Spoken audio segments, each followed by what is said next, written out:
अस्सलाम वालेकुम दोस्तों, वेलकम टू माय चैनल। दोस्तों मैं फिर आ गई हूँ एक नए वीडियो के साथ। दोस्तों आज की वीडियो में हम देखेंगे कि बॉलीवुड में बहुत सी मूवीज़ आती है जिसमें हमारे इस्लाम के ख़िलाफ़ बहुत सी प्रोपोगंडा चलाए जाते हैं, बहुत सी चीज़ें गलत गलत दिखाए जाते हैं हमारे इस्लाम के ख़िलाफ़।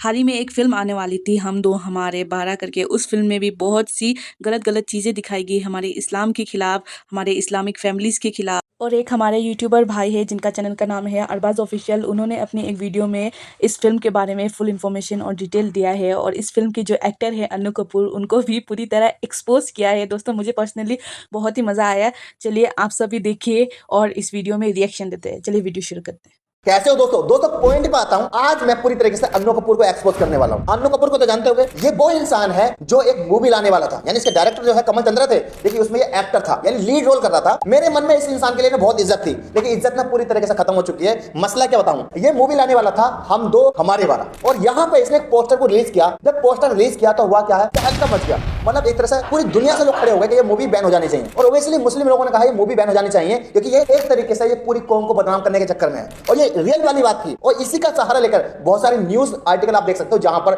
मुस्लिम जनसंख्या विस्फोट इस तरह के आर्टिकल का सहारा लिया गया। यानी ये वो इंसान है जो 2014 के बाद जो नकली देशभक्ति मैदान में आई है ना इंडिया में, उसी का ये एक हिस्सा है कि किस तरीके से इसे जो है लोगों को खुश करना था, उस प्रोपेगेंडा को आगे बढ़ाना था, और इसे उसी रास्ते पर जाना था जिस रास्ते पर विवेक अग्निहोत्री गया था। अब दोस्तों इस वीडियो में ना पूरी तरीके से हम पोस्टमार्टम करने वाले हैं इनकी इस मूवी का कि एक्चुअल में रियलिटी क्या है, और आज मैं आपको बताने वाला हूं किस तरीके से बॉलीवुड जो है अपनी मूवीज को बेचता है, नाम को बेचता है, लोगों को बेचता है, इमोशन को बेचता है सिर्फ अपने प्रॉफिट के लिए, और ये एक्चुअल में किसी के भी नहीं है। मैं दोस्तों बता देता हूं, हम दो हमारे 12, ये स्लोगन आपने सुन रखा होगा, लेकिन ऐसा नहीं था, ये था हम दो हमारे दो। ये कांग्रेस ने अपने समय यूज किया, इसको बीजेपी ने भी यूज किया। अब यहाँ कोई बुरी बात नहीं है। मतलब क्या था कि आपको पता जनसंख्या में भारत जो है पूरी दुनिया में दो ही नाम आते हैं, चाइना और इंडिया। अब ऐसे में आपको पता होगा कि जनसंख्या को कंट्रोल करने के लिए, लोगों को अवेयर करने के लिए इस स्लोगन का यूज किया गया। कौन सा था? हम दो हमारे दो का यूज किया गया, यानी वाइफ और हस्बैंड और हमारे बच्चे, छोटा परिवार सुखी परिवार, इस तरह की बहुत सारी चीजें निकाली भी गई अपने अपने टाइम। इसमें कोई बुरी बात नहीं है। सवाल यह है कि इसका सहारा लेकर जब आप कौम को या धर्म को टारगेट करते हो ना, वहां प्रॉब्लम हो जाती है। अन्नू कपूर तो चलो एक तरीके से पैंतरा है, मैन है कमल चंद्रा, ये डायरेक्टर है इसके। इन्होंने एक मूवी बनाई जिसका नाम रखा जो ना हम दो हमारे 12। इन्होंने ये कहने की कोशिश की कि यार हम ना एक्चुअल में किसी कौम को टारगेट नहीं कर रहे हैं, इसको धर्म के हिसाब से नहीं ले। भाई एक बात बताओ, तुम्हारा जो पोस्टर है, जो अन्नू कपूर ने इस पोस्टर को डाला, इसमें सीधा सीधा दिखाई दे रहा है कि आप किसे टारगेट कर रहे हो। यहाँ पर आप देखोगे कि मुस्लिम फैमिली है, यहाँ पर बुर्का देख सकते हो, टोपी देख सकते हो। भाई आपको कहने की जरूरत नहीं है, आप जो कर रहे हो वो दुनिया को समझ में आता है, दुनिया इतनी बेवकूफ नहीं है। ये एग्जैक्टली जून में वो रिलीज होने वाली थी, लेकिन वो किसी तरीके से रिलीज नहीं हो पाई। हमने सोचा यार अन्नू कपूर तो बहुत अच्छे इंसान होंगे,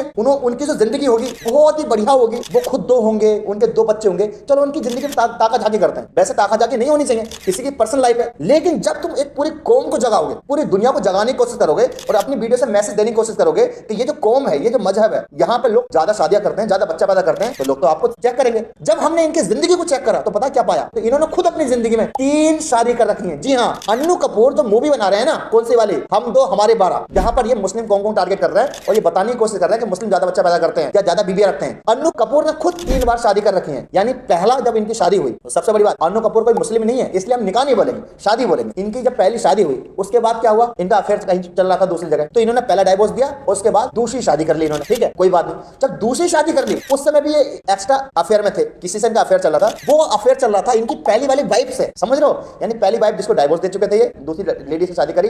उसके बाद ये पहली वाइफ के टच में थे जो इनकी एक्स वाइफ थी। उसके बाद इन्होंने दूसरी वाइफ को भी डाइवोर्स दिया, उसके बाद जो पहली वाइफ थी उससे इन्होंने शादी कर ली। यानी इन्होंने अपनी जिंदगी में 3 बार शादी करी। बट ध्यान रखना, इज नॉट ए मुस्लिम, ये निकाह नहीं किए, इन्होंने शादी की है। उसके बाद आप सोच रहे हो बच्चे तो इनके 2 होंगे यार, क्योंकि ये तो इस चीज का पालन करते हैं। नहीं नहीं नहीं, तोबा तोबा तोबा, इनके 4 बच्चे हैं। कितने बच्चे हैं? 4 बच्चे हैं। मतलब दूसरों को ज्ञान देने वाले इंसान जो ये कह रहे हैं हम दो हमारे 12, किसी और को टारगेट कर रहे हैं। इनकी खुद की जिंदगी में जाओगे तो मूवी बननी चाहिए, हम दो हमारे कांड 3 और बच्चे 4, और पूरी प्रोपेगेंडा। अब सवाल ये आता है दोस्तों, ये पोस्टर रिलीज करने का मकसद क्या था? मैं इतना क्रिटिसाइज क्यों कर रहा हूं? मेरा काम नहीं है ये ओल्ड अरबाज को ना ये बार बार जो बैक कर रहे हैं। मकसद क्या है? मकसद ये है दोस्तों, इससे एक परसेप्शन क्रिएट होता है। परसेप्शन होता है आपका, जहां आप किसी भी चीज को, भ्रम चीज को आप रियल मानने लग जाते हो, उसे बोलते हैं इल्यूजन टू रियलिटी। ये कैसे काम करती है मैं आपको एग्जांपल देता हूं। आपने बचपन में सुन रखा होगा कि जो कच्चा दूध होता है ना, कच्चा दूध मिल्क होता है, इसमें अगर आप पेंसिल के छिक्कल डालोगे तो वो रबड़ बन जाएगी सुबह को। ये हम सब ने सुन रखा था, आपने भी सुन रखा होगा और आपने कभी ट्राई भी किया होगा, लेकिन वो एक्चुअल में रियल नहीं था। लेकिन हमने इतना सुन रखा था, हमें बोला था इल्यूजन टू रियलिटी, यार ये सच होता है। ऐसे हमने ऐसे बहुत सारी चीजें सुन रखी थी, जैसा मोर के पंख को अगर आप पेपर में रखोगे तो वो दुगने हो जाएंगे, जिसका रियलिटी से कोई मतलब नहीं था। इसी तरीके से आपने बहुत सारी चीज सुन रखी होंगी जो आपको रियल लगती होंगी, लेकिन वो एक्चुअल में रियल नहीं थी, सिर्फ झूठ के बेस पर बनाई गई थी। बचपन में आपने कहा एक जादू वाली पेंसिल थी, लेकिन हमें रियल लगती थी, एक्चुअल में वो रियल नहीं थी, यानी ये मार्केटिंग थी, इसको बेचने का तरीका। जब ऐसे लोग अन्नू कपूर जैसे, जिसके लिए एक इंडिया में एक इज्जत थी पहले, अभी इज्जत नहीं है, ऐसे लोग इस तरह के पोस्टर रिलीज करेंगे। और मैं कहता हूं अगर उस मूवी में कोई भी चीज गलत नहीं थी, वो मूवी अभी तक रिलीज क्यों नहीं हुई? हो सकता है रिलीज हो जाए, सवाल ये नहीं, सवाल यह है दोस्तों इनकी नियत पर शक होता है। अब दोस्तों बताना चाहता हूं कि बॉलीवुड ने केवल एक धर्म को टारगेट नहीं किया, कौम को टारगेट किया है, सबको टारगेट किया है अपने से प्रॉफिट के लिए। अब मैं कुछ ऐसी चीज बताने वाला हूं आपको जो आपने आज से पहले नहीं सुन रखी होगी। एग्जांपल के तौर पे जैसे इस इंसान ने बताने की कोशिश की कि ये लोग जो है ज्यादा बच्चे पैदा करते हैं, तो इस हिसाब से इंडिया में या भारत में या दुनिया में सबसे बड़ी फैमिली कौन होनी चाहिए? मुस्लिम फैमिली होनी चाहिए। रियलिटी क्या है मैं आपको बताता हूं। रियलिटी है कि दुनिया की सबसे बड़ी फैमिली जो है भारत में रहती है, वो जगह है मिजोरम। और ये टूरिस्ट पॉइंट है क्योंकि इस फैमिली में 167 लोग रहते हैं। और जो उसका मुखिया है उसने कितनी शादी करी? 39। उसने निकाह नहीं किया, लेकिन निकाह तो जब होता है वो तो मुस्लिम नहीं था तो उसका निकाह नहीं हुआ। उसकी शादी हुई और कितनी हुई? 39 शादी। बच्चे तो मैं बता ही नहीं सकता आपको। कुल मिलाकर उसकी फैमिली में 167 लोग जो है रहते हैं। उसका जो घर है ना, वो घर में पूरी हवेली है। उस हवेली जो है 4 मंजिला है और उसमें जो रूम है ना वो 100 रूम है। जब आप मिजोरम जाओ ना तो वहां जरूर जाना, वो एक तरह से टूरिस्ट पॉइंट जगह है, वहां पर लोग घूमते हैं। सवाल ये है इस चीज को हाईलाइट क्यों नहीं किया? क्योंकि ये इनके प्रोपेगेंडा में शामिल नहीं होता। सोचिए इस पोस्टर से ये दुनिया को बताना चाह रहे हैं कि ये कौम ज्यादा बच्चे पैदा करती है। रियलिटी क्या है ये आपको पता ही है। उनके दिमाग में डाला जाता है कि यार मुस्लिम तो 3 वाइफ करते हैं, कितने बच्चे होते हैं। इसमें कोई भी रियलिटी नहीं है। मैं अपनी जिंदगी में मतलब 27-28 साल की जिंदगी में मैं एक ऐसी फैमिली से कभी नहीं मिला जिसकी मौजूदा 4 वाइफ हो। ये तो सुन रखा होगा कि वाइफ की डाइवोर्स हो गया या वाइफ खत्म हो गई, दूसरी कर लिया, विडो हो गई, लेकिन मौजूदा तो मैंने नहीं सुन रखी भाई। और अगर इतने बड़े देश में अगर 2-4 केस निकल जाएं ये कोई बड़ा मैटर नहीं करता। ये है इल्यूजन टू रियलिटी। आप मानते क्या हो और सच क्या है। अब मैं दोस्तों आपको बॉलीवुड की वो कुछ चीजें बताने वाला हूं जिन्होंने सिर्फ पैसे के लिए कुछ नामों को बेचा, और जिस नामों से आपको लगता है कि यार ये नाम एक्चुअल में ये है, लेकिन उसके पीछे का रियल नाम क्या था ये मैं बताने वाला हूं आपको। आपके सामने मीना कुमारी, आपको पता है अपने समय की